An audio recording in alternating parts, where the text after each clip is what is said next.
I'd love for you to either myth bust or potentially pile on the statement of those who cannot do teach, because that held me back for a really long time. I was like, oh, well, I can't be the teacher because that means that I'm not doing the doing. And it's such a, it was a limiting belief for me is what I'll call it. And it really, like, when I leaned into the fact that I don't think I've ever told this on the on the show before, but when I grew up, there was a kid who was 4 doors down from the house that I grew up in, and all I wanted to do was be able to play tennis. But my high school didn't have a tennis team. We were too small. It's like a little tiny school in town that I grew up in.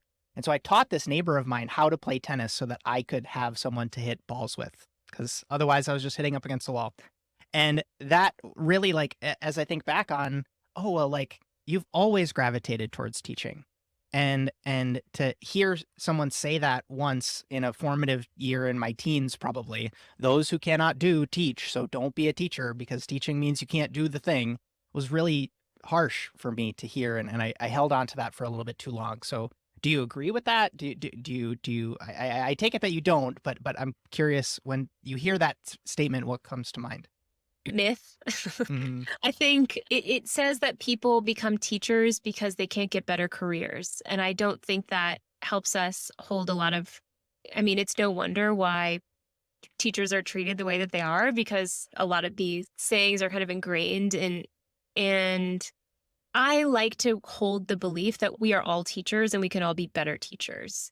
And I learn from my team every day, just witnessing how they conduct themselves and how they manage their team. And so I think, if anything, to bring it forward even more, we all have a duty to be great teachers and better teachers. If some of it's selfish, it's about like leaving a legacy of like the knowledge, but some of it is also really about helping. What's the best way to put this?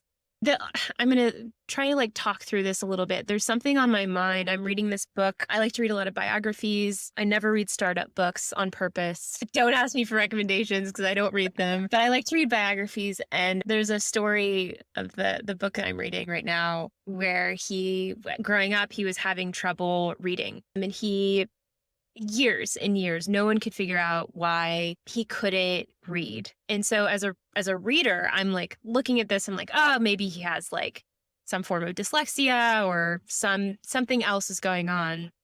And he tells the story of how he enters the 3rd grade and he still can't read. And a teacher who ends up being a very important role model in his life walks up to me. She goes, "You're not dumb.